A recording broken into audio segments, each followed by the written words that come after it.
நம் தேவனாகிய இயேசு கிறிஸ்துவினால் உங்களுக்கு கிருபையும் சமாதானமும் சந்தோஷமும் உண்டாவதாக.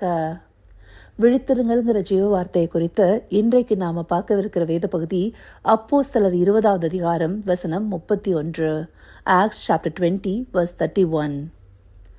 ஆனபடியால் நான் 3 வருஷ காலமாய் இரவும் பகலும் கண்ணீரோடே இடைவிடாமல் அவனவனுக்கு புத்தி சொல்லிக் கொண்டு வந்ததை நினைத்து விழித்திருங்கள். இந்த வசனத்துல யாருக்கு புத்தி சொல்லி கொண்டு வந்தாங்கன்னு சொல்லி முதலாவதாக பார்க்கலாம். புத்தி சொல்லியவர் பவுலடியார். புத்தி சொல்லப்பட்டதாக குறிப்பிடப்பட்டிருக்கிற அவனவன் என்ற வார்த்தை அவருடைய ஊழியத்தின் மூலமாக உருவாக்கப்பட்ட சீஷர்களை குறிக்கிறதாக இருக்கு. அந்தபடியாக பவுலடியார் 3 வருஷ காலமா வெவ்வேறு தேசங்களுக்கு போய் அங்க ஆண்டவராகிய இயேசு கிறிஸ்துவை பற்றிய சுவிசேஷத்தை உபதேசிச்சு அநேக சீஷர்களை உருவாக்குறாரு. அந்த சீஷர்களை கிறிஸ்துவின் கட்டளையின்படியே வழிநடத்தி கொண்டு புத்தி சொல்லி வராரு. இப்படியாக புத்தி சொல்லி கொண்டு வந்து அவர் உருவாக்கிய சீஷர்கள் அவருடைய உபதேசத்தில் நிலைத்திருக்கும்படியாக விழித்திருங்கள்னு சொல்றாரு. எதற்காக விழித்திருக்கணும் அதை இதற்கு முன்பாக இருக்கிற வசனத்திலிருந்து பார்க்கும்போது புரியும். இதற்கு முன்பாக இருக்கிற 30வது வசனத்தை எடுத்துட்டோம்னா, உங்களிலும் சிலர் எழும்பி சீஷர்களை தங்களிடத்தில் இழுத்துக் கொள்ளும்படி மாறுபாடானவைகளை போதிப்பார்கள் என்று அறிந்திருக்கிறேன். பவுலடியார் உருவாக்கின சீஷர்களை இழுத்துக் கொள்ளும்படியாக ஒரு சிலர் எழும்பி தவறான உபதேசங்களை போதிக்கிறவர்களாக மாறுபாடான உபதேசத்தை செய்வாங்க. அப்படியான கள்ள உபதேசங்களுக்கு அவங்க விழுந்து போகாத படிக்க பவுலடியார் 3 வருஷ காலமா இரவும் பகலும் கண்ணீரோட இடைவிடாம அவங்களுக்கு புத்தி சொல்லி கொண்டு வந்த உபதேசத்தை நினைத்து விழித்திருக்கும்படியாக சொல்றாரு. விழித்திருக்கிறதுனா கவனமாக இருக்கிறது, ஆவியில உணர்வோடு இருக்கிறதுங்கிறத பார்த்திருக்கிறோம். அந்தபடி பவுலடியார் போதித்த சத்திய வார்த்தைகள்ல நிலை நிற்கணுங்கிறத அவங்களிடத்துல எச்சரிக்கையா சொல்றாரு. அதுலயும் இந்த இடத்துல கண்ணீரோட இடைவிடாமல்னு சொல்லியிருக்கிறாரு. இந்த கண்ணீர் எதற்காக? அவரால் கூடுமான வரைக்கும் அநேக சீஷர்களை உருவாக்கி அவர்களுக்குள்ளார கிறிஸ்து உருவாவதற்காக கர்ப்ப வேதனை படுகிறதை குறிக்கிறதாக இந்த கண்ணீரின் உபதேசம் இருக்கு. இதையே கலாத்தியருக்கு எழுதின நிருபத்துல பவுலடியார் குறிப்பிட்டிருப்பார் இல்லையா?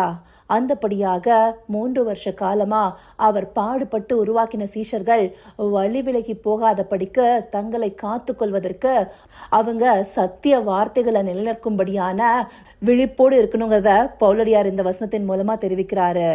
இந்தபடியாக பவுலடியார் மாத்திரம் இல்ல, அன்றைக்கு இருந்த அப்போஸ்தலர்கள் எல்லாருமே அவங்க உருவாக்கின சீஷர்கள் இடத்துல இந்த எச்சரிப்பின் வார்த்தைகளை சொல்லியிருக்கிறாங்க. அதற்கு ஒரு உதாரணமா 2 பேதுரு 2வது அதிகாரம் 1 வசனத்துல கள்ள தீர்க்கதரிசிகளும் ஜனங்களுக்குள்ளே இருந்தார்கள், அப்படியே உங்களுக்குள்ளும் கள்ள போதகர்கள் இருப்பார்கள். அவர்கள் கேட்டுக்கு ஏதுவான வேத பொருட்களை தந்திரமாய் நுழைய பண்ணி தங்களை கிரயத்துக்கு கொண்ட ஆண்டவரை மறுதளித்து தங்களுக்கு தீவிரமான அழிவை வருவித்துக் கொள்வார்கள். இந்த வசனத்தின் மூலமா அப்போஸ்தலனாகிய பேதுருவும் கள்ள தீர்க்கதரிசிகள் பற்றியும் கள்ள போதகர்கள் பற்றியும் குறிப்பிட்டிருக்காரு இல்லையா? இப்படிப்பட்டவர்கள் எழும்பி விசுவாசிகளை மாறுபாடான உபதேசத்துக்கு நேராக நடத்துவாங்கிற எச்சரிப்பின் வார்த்தைகளை அவ்வப்போது கொடுத்து கொண்டே இருந்தாங்க. இவங்க எல்லாருக்கும் முன்னாடி ஆண்டவராகிய இயேசு கிறிஸ்துவும் மந்தையை தப்ப விடாத ஓநாய்கள் வரும்னு எச்சரித்திருக்கிறார் இல்லையா? முக்கியமா மத்தேயு 24வது அதிகாரம் 24வது வசனத்துல கடைசி நாட்கள்ல இப்படிப்பட்ட கள்ள தீர்க்கதரிசிகளும் கள்ள போதர்களும் எழும்பி கூடுமானால் தெரிந்து கொள்ளப்பட்டவர்களையும் வஞ்சிக்கத்தக்கதாக பெரிய அடையாளங்களையும் அற்புதங்களையும் செய்வார்கள்னு சொல்லப்பட்டிருக்கு இல்லையா? இந்தபடியாக கடைசி நாட்கள்ல அநேக கள்ள தீர்க்கதரிசிகளும் கள்ள போதகர்களும் எழும்புவாங்க. அவங்க சத்திய வார்த்தையை திரித்து போதித்து மாறுபாடான வழிகள்ல நம்ம இழுக்க பார்க்கும் போது நாம தேவனை பற்றின உபதேசத்துல சரியாக நிலைத்திருக்கும்படி விழித்திருக்கிறவர்களாக காணப்படணும். அப்படியான விழிப்பு நமக்குள்ளார இல்லைன்னா அந்த கட்டுக்கதைகளுக்கு செவிசாய்க்கிறவர்களாக மாறி சத்தியத்தை விட்டு வழிவிலகி போவோம். அப்போ நாம தேவனை மறுதளிக்கிறவர்களாக மாறி போவோம் இல்லையா? அந்த அவல நிலை நமக்குள்ளார ஒரு நாளும் வந்துவிடக்கூடாதுங்கிறதுக்காக தேவன் நம்மை விழிப்போடு இருக்க சொல்றாரு. அன்றைக்கு ஆண்டவராகிய இயேசு கிறிஸ்து பிதா அருளி செய்த நித்திய ஜீவ வசனங்கள் மூலமாக சீஷர்களை உண்டு பண்ணாரு, அப்போஸ்தலர்களை நியமிச்சாரு. அந்த சீஷர்கள் அதற்கு பிற்பாடு அந்த ஊழியத்தை நேர்த்தியாக செய்து இன்றைக்கு வரைக்கும் நம்ம எல்லாரையும் உருவாக்கி இருக்கிறாங்க. அப்படியாக பிரயாசப்பட்டு கிறிஸ்து நமக்குள்ளார உருவாகணுங்கிறதுக்காக உபதேசங்களை நமக்கு கொண்டு வந்து சேர்த்தாங்க. ஆனா அந்த உபதேசத்துல இருந்து நாம வழிவிலகி போகாம இருக்கிறதுக்கு நமக்கு கொடுக்கப்பட்ட வேத வார்த்தைகளை நாம தியானிச்சு ஆராய்ந்து பார்க்கிறவர்களாக இருக்கணும். நமக்கு கொடுக்கப்பட்ட சத்திய ஆவியானவர் துணை கொண்டு வேத வசனங்களை ஆராய்ந்து பார்ப்பவர்களாக இருக்கணும். நாம கேட்கிற சத்திய வார்த்தைகள் எல்லாம் பெரேயா பட்டணத்தார் என்ன செய்தாங்கன்னு சொல்லிட்டு அப்போஸ்தலர் 17ஆவது அதிகாரம் நமக்கு தெளிவா குறிப்பிட்டிருக்கு இல்லையா? அந்தபடியாக வசனத்தை ஆராய்ந்து பார்த்த நற்குணசாலிகளாக இருக்கணும். தேவனுடைய சத்தியத்தில் நிலைத்திருப்பவர்களாக இருக்கணும். அப்படி இருப்பதற்காகவே பவுலடியார் தன்னால உருவாக்கப்பட்ட சீஷர்களை தான் கண்ணீரோடே இடைவிடாமல் புத்தி சொல்லி கொண்டு வந்ததை நினைத்து விழித்திருங்கள்னு சொல்லியிருக்கிறாரு.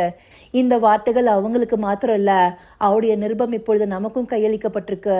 அந்த நிருபத்தை பரிசுத்த ஆவியானவர் துணை கொண்டு ஆராய்ந்து பார்ப்பவர்களாக, சத்திய வார்த்தைகள்ல நிலைத்திருப்பவர்களாக விழிப்போடு செயல்படணும்.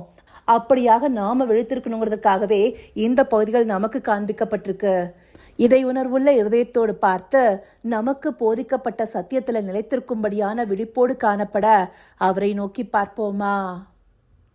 கர்த்தாவே, தேவாதி தேவனே, உமக்கே இந்த வேலையில நன்றி செலுத்துகிறோம் ராஜா. அப்பா, அப்போஸ்தலர்கள் நாட்கள்ல இருந்து இந்நாட்கள் வரைக்கும் கள்ள தீர்க்கதரிசிகளும் கள்ள போதகர்களும் எழும்பி சத்தியத்தை திரித்து போதிக்கும் போது அதில் நாங்கள் சோரம் போகாதபடி உம்முடைய சத்திய வார்த்தைகளை நிலைத்திருக்கும்படியான விழிப்பு எங்களுக்குள்ளார காணப்பண்ணுங்கிறதுக்காக இந்த வார்த்தைகளை தேவரீர் எங்களுக்கு தந்திருக்கீங்க தகப்பனே. இதை நாங்கள் உறுதியாக பற்றி கொண்ட இந்த கடைசி நாட்கள்ல எழும்பும் கள்ள தீர்க்கதரிசிகளுக்கும் கள்ள போதர்களுக்கும் விலகி உம்முடைய சத்திய வார்த்தைகளை நிலைநிற்க தேவரீர் எங்களுக்கு உணர்வுள்ள இருதயத்தை தந்தரலுங்கப்பா. ஆம் ராஜா, அப்படிப்பட்ட உணர்வோடு ஆவியில விழித்திருப்பவர்களாக உம்முடைய சத்திய வார்த்தையின்படி நடப்பவர்களாக நாங்க ஒவ்வொருவரும் காணப்பட தேவரீர் எங்களை நடத்தி அருளுங்க. அப்படியே நீங்க நடத்த போகிற கிருபைக்காய் நன்றி. சகலவித துதி மகிமை கனம் யாவும் ஒருவருக்கே செலுத்துகிறோம். இயேசு கிறிஸ்துவின் மூலமாய் வேண்டிக் கொள்கிறேன் பிதாவே. ஆமேன், ஆமேன்.